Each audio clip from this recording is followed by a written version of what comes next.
The doorbell rang at 9:42 p.m. on a freezing Friday in November 2023. I was in the kitchen of our little colonial house in Maplewood, New Jersey, arguing with my daughter Harper about screen time. One ring, two, then a third, slow and deliberate, like the person on the other side had all the time in the world. I opened the door, expecting an Amazon driver who couldn't find the porch in the dark. Instead, a man stood under the yellow glow of the porch light, snowflakes melting on his white hair. He wore a thin navy peacoat that had seen better decades and carried a battered brown leather duffel older than my marriage. His face was gaunt, cheekbones sharp enough to cut glass, but those eyes, storm grey and unblinking, were exactly the same as the ones I'd tried to drown in whiskey when I was 19. He smiled like no time had passed at all.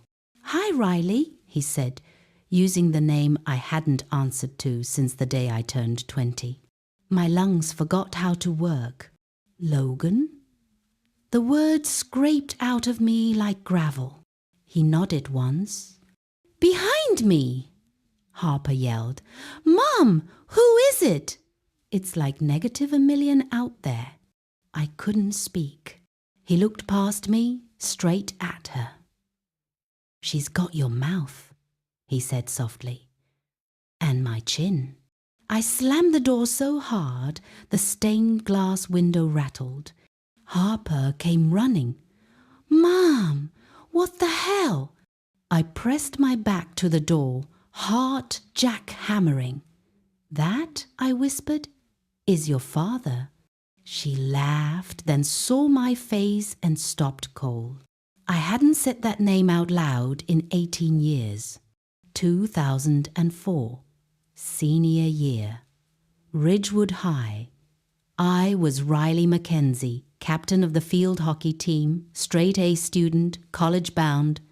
Logan Carter was 21, a community college dropout who fixed motorcycles behind his uncle's garage and played guitar in a band that opened for bands you've never heard of.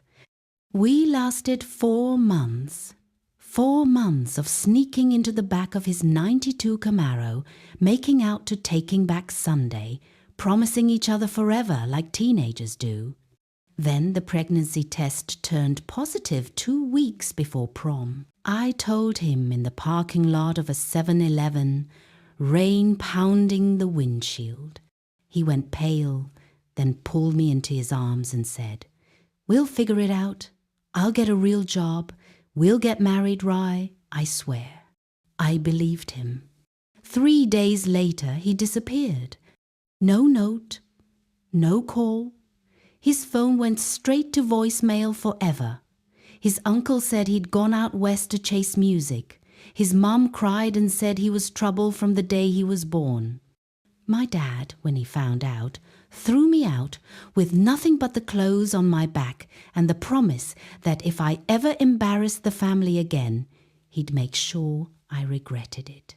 I gave birth to Harper Grace Mackenzie in a hospital in Morristown, alone, screaming Logan's name until a nurse threatened to sedate me.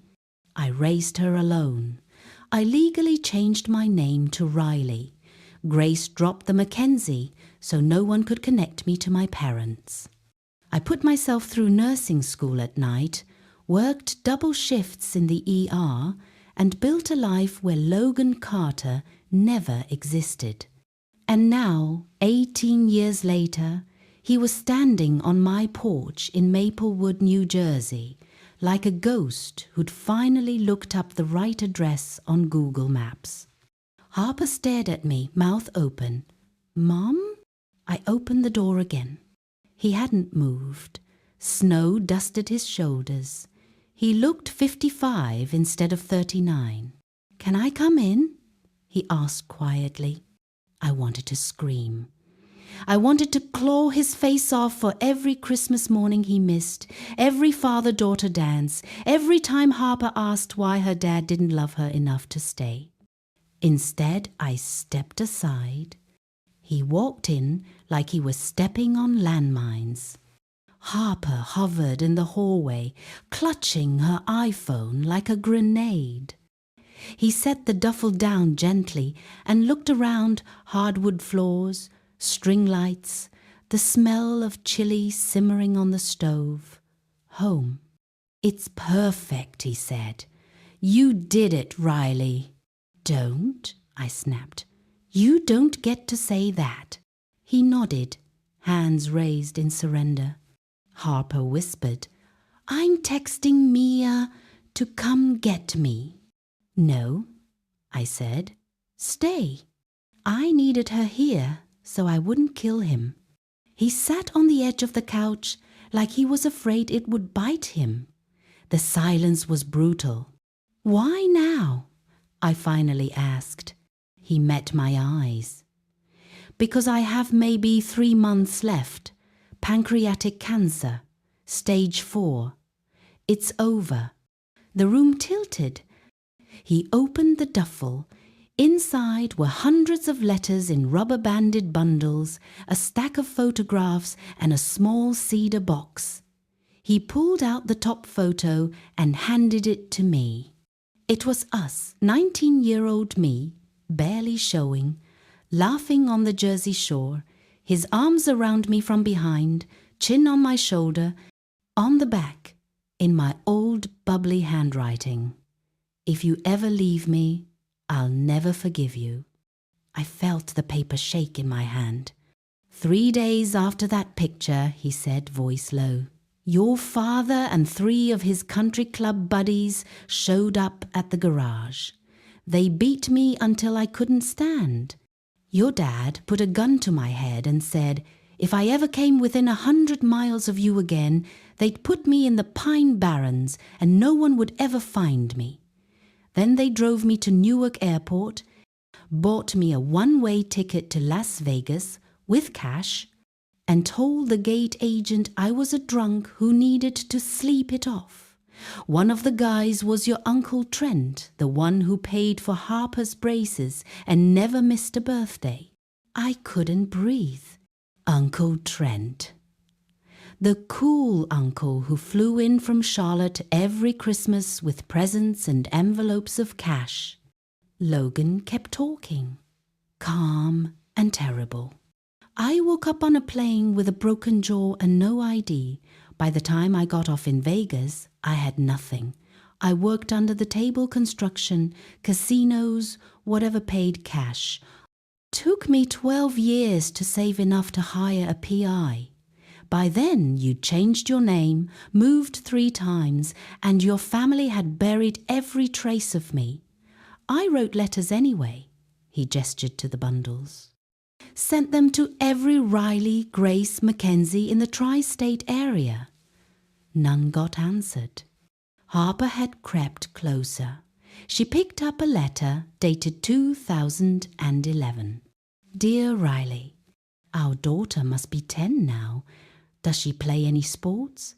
Tell her I still have the guitar pick she'll never know I saved for her. I'm coming home soon. I love you both more than air. Always, Logan." Harper's eyes filled. She looked at him like he was a unicorn that had wandered into suburbia. I wanted to scream that letters don't pay for dance classes, that love doesn't stop a 7-year-old from crying on Bring Your Dad to School Day.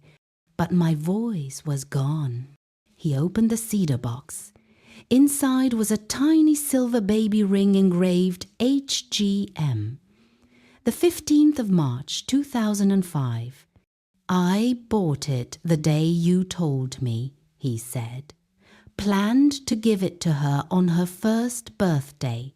Carried it for 18 years. He held it out to Harper. She took it with trembling fingers. I found my voice.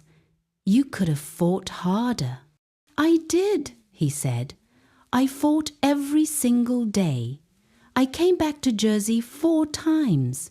Got arrested twice for stalking when I tried to find you.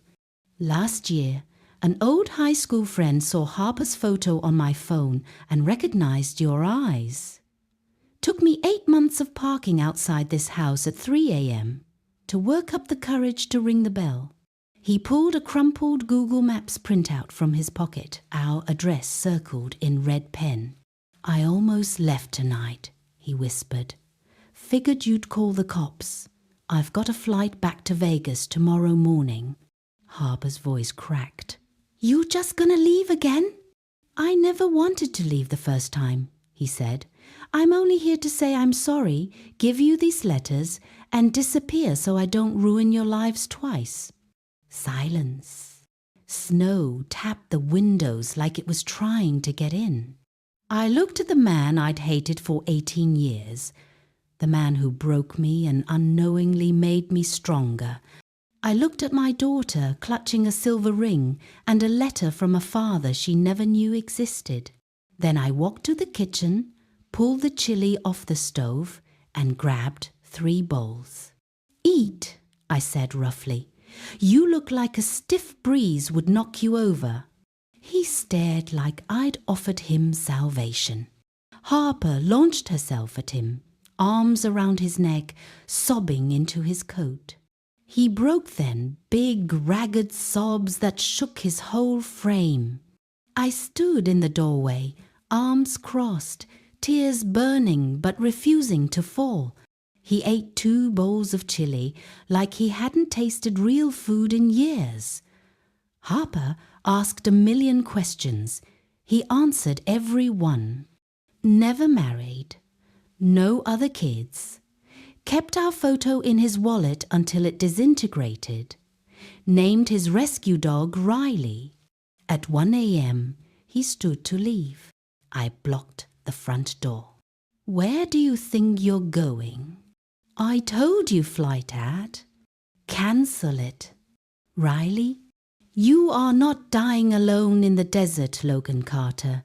Not after 18 years. Not on my watch." Harper grabbed his hand. "Please, Dad." That word Dad shattered what was left of him. He stayed. The next 4 months were the weirdest, most fragile, most healing months of my life.